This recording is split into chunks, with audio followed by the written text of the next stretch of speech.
Sir నమస్కారం sir. నమస్తే అండి. సార్ ఈ ప్రణయ్ కేసులో నిందితులకు ఎటువంటి శిక్ష విధించారో మనకు తెలిసిందే కదా. అయితే ఇప్పుడు దీని పట్ల రీసెంట్‌గా సూర్యాపేటలో కూడా ఒక పరువు హత్య జరిగింది. దాదాపు ఒక 2 మంత్స్ ఏమో అవుతుంది సార్.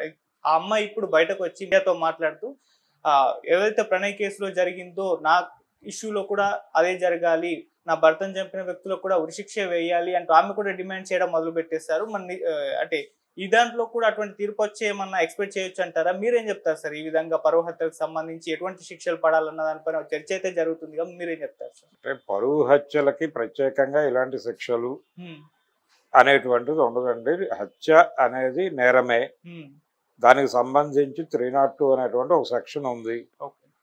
దాని కింద ఉరిశిక్ష మేజర్గా అంటే సీరియస్ క్రైమ్ అంటే ఇక్కడ ఒక విషయం జడ్జిమెంట్లో చాలా స్పష్టంగా చెప్పేది ఏంటంటే ఉరిశిక్ష ఏ సందర్భంలో వేస్తారు, జీవిత ఖైదు ఏ సందర్భంలో వేస్తారు అనే దానికి సంబంధించి ఆ హత్య జరిగినటువంటి తీరు, దానిలో ఆ క్రుయాలిటీ అనే దాని లెవెల్ని బట్టి ఉరిశిక్ష వేయాలా లేకపోతే జీవిత ఖైదు విధించాలా అనేది జడ్జిల డిస్క్రిమినేషన్, అది వాళ్ళ విచక్షణకి సంబంధించిన వ్యవహారం.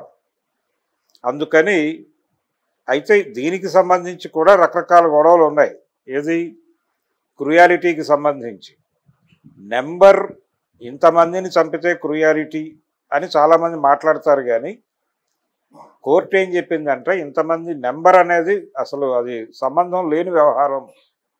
ఇంతమందిని చంపితే అది క్రూరత్వం అని అనుకోవడానికి వీల్లేదు. కానీ హత్య జరిగినటువంటి పద్ధతి అంటే కొంతమంది ఆ హత్య చేసే పద్ధతిలోనే వాళ్ళ సైకలాజికల్ ఇవి కనిపిస్తాయి. అంటే ముక్కలుగా నరికేయటం ఇలాంటివి చేస్తూ ఉంటారు. అంటే చంపటం అనేది చాలా క్రూయల్గా చేస్తారు. ఆ క్రూయాలిటీ అనేది చంపే విధానాన్ని బట్టి ఉంటుంది తప్ప నెంబర్ని బట్టి కాదు. సో క్రూయాలిటీ కనుక క్రూయాలిటీ ప్రూవ్ అయిన సందర్భంలో మాత్రం ఉరిశిక్ష గ్యారంటీగా వేస్తారు. అది తప్ప వేరే దీనికి సంబంధించి ఇది పరువు హత్య లేకపోతే ఇంకొక హత్య అనేటువంటిది చూడరు జడ్జిలు. చట్టం కూడా అలా లేదు. పరువు హత్యలకు సంబంధించి విడిగా చట్టమేం లేదు. హత్యకి సంబంధించిన చట్టం ఉంది. ఆ చట్ట పరిధిలోనే ఈ కేసులు చూస్తారు.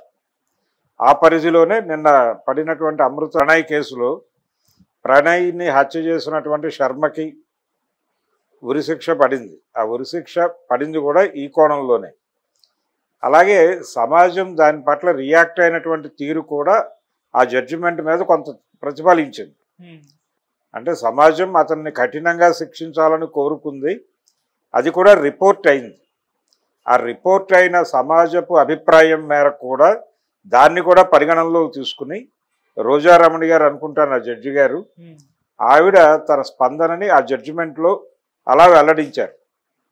కాబట్టి ఇదే సందర్భం ప్రతి కేసుకి ఇలాగే జరగాలని అనుకుంటున్నారు. ఇప్పుడు అందులో భాగంగానే ఒక కేసుకి సంబంధించి అదే జిల్లాకు సంబంధించినటువంటి ఒక బాధితురాలు ఆవిడ నా కేసులో కూడా ఇలాంటి శిక్షే కావాలి, తొందరగా కావాలి అని అడుగుతున్నారు. ఆవిడ తొందరగా జరగాలి అంటే దానికి సంబంధించి ప్రాసిక్యూషను, పోలీసులు, కోర్టులు తొందరగా కేసులు తేల్చేయాలనే అనుకుంటాయి.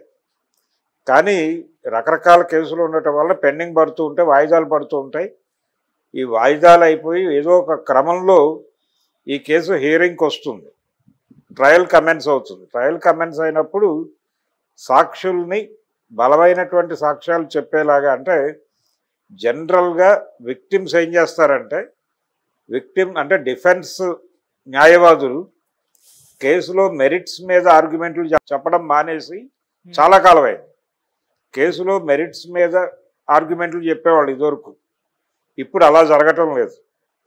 సాక్షుల్ని మేనేజ్ చేసి సాక్షులకి శిక్షణ ఇచ్చి ఏం చెప్పాలో అది చెప్పించి దానికి సంబంధించి వాళ్ళకి ఏదో కొన్ని ప్రయోజనాలు నెరవేర్చి వాళ్ళకి డబ్బులు ఇచ్చో మరొకటి ఇచ్చో లొంగ తీసుకుని వాళ్ళతో తమకు అనుకూలంగా సాక్ష్యాలు చెప్పించడం ద్వారా కేసు గెలవాలి అనేటువంటి ప్రయత్నాలు ఎక్కువైపోతున్నాయి ఈ మధ్య కాలంలో. అలాంటివి జరగకుండా సాక్ష్యాలని బలంగా నిలబెట్టగలిగితే కోర్టులో శిక్ష పడుతుంది. ఆ ప్రయత్నం చేయాలి. ఆ ప్రయత్నం చేస్తూ పోలీసు వారితో తొందరగా దానికి సంబంధించిన ప్రొసీజరల్ వ్యవహారాలు కంప్లీట్ చేసి కోర్టు మీద కూడా సత్వర న్యాయం కోసం కోర్టుని అప్రోచ్ అయితే కోర్టు కన్సిడర్ చేస్తే డెఫినెట్గా ఆ కేసును కూడా తొందరగా సెటిల్ చేయొచ్చు. అయితే ఇంకా దర్యాప్తు జరుగుతుందో లేదా విచారణ జరుగుతుందో అనే కండిషన్లో ఉంటే మాత్రం కష్టమే, అది జరగాలి.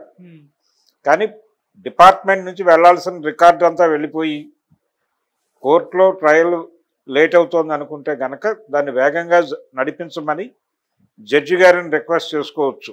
ఆ రైట్ ఉంది విక్టిమ్కి. ఆ ప్రయత్నం చేయొచ్చు ఆవిడ.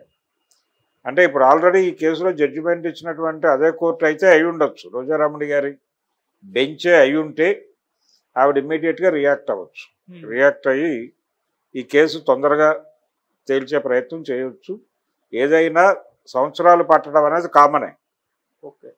చాలా కేసులు కనీసం అంటే ఎప్పుడు 80 దశకంలో పెట్టిన కేసులు 90 దశకంలో తేలినటువంటి సందర్భం కనీసం 10 ఏళ్ళు పట్టింది. ఇప్పుడు జగన్మోహన్ రెడ్డి గారి మీద ఉన్న కేసులు ఎంతకాలం అయింది పెట్టి? ఇప్పటికి అతిగతి లేదు కదా దేనికి. ఇలా ఇది వాంటెడ్గా డ్రాగ్ చేస్తున్నారో లేకపోతే దర్యాప్తుకు సంబంధించిన ప్రొసీజరల్ ల్యాప్సెస్ ఉండి డ్రాగ్ అవుతున్నాయి అనేది వేరే గొడవ. అయితే కోర్టులో తొందరగా న్యాయం కావాలి అని అడుగుతూ ఒక ప్రయత్నం అయితే చేయవచ్చు. కానీ తొందరగా జరిగిపోవాలంటే జరిగిపోదు. కోర్టులో ఒక ప్రయారిటీ లిస్ట్ ఉంటుంది. ఆ ప్రకారం దీనికి ఒక ట్రయల్ జరపాలి అని కోర్టు అనుకున్నప్పుడు ట్రయల్ డేట్స్ అనౌన్స్ చేస్తుంది. ఆ రోజున సాక్షులు చేతులెత్తేయకుండా చూసుకోగలిగితే శిక్షలు పడినట్టే. ఆ ప్రయత్నం చేసుకోవాలి. సాక్షుల్ని ప్రొటెక్ట్ చేసుకోవాలి. సాక్షుల్ని ప్రొటెక్ట్ చేసుకుని వాళ్ళు ఇంతకుముందు ఏదైతే మాట్లాడారో స్టేట్మెంట్లు రికార్డ్ అయ్యి ఉంటాయి. ఆ రికార్డ్ అయినటువంటి స్టేట్మెంట్ల మేరకు వాళ్ళు నిలబడితే సరిపోతుంది. చాలా కేసుల్లో ఏం చేస్తారంటే మేము ఆ రోజున పోలీసులు ఇలా చెప్పించారంటే అది కాదు, జరిగింది వేరని ఇంకో స్టోరీ చెప్తారండి.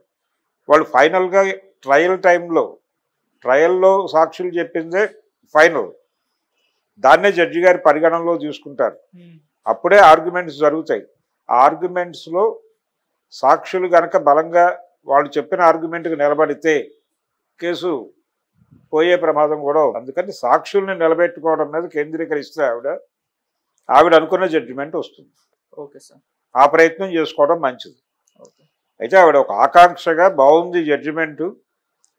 అమృత ప్రణయ్ కేసులో మంచి జడ్జిమెంటే వచ్చింది. అలాంటి జడ్జిమెంటే నా కేసులో కూడా సత్వరం రావాలి అని అంది ఆవిడ. ఆ సత్వరం రావడానికి సంబంధించి ఆవిడ ప్రయత్నం ఆవిడ చేయాలి. లాయర్లు ప్రయత్నం చేస్తారు, కోర్టులు ప్రయత్నం చేస్తాయి, పోలీస్ డిపార్ట్మెంట్ ప్రయత్నం చేస్తుంది అనుకుంటే కుదరదు.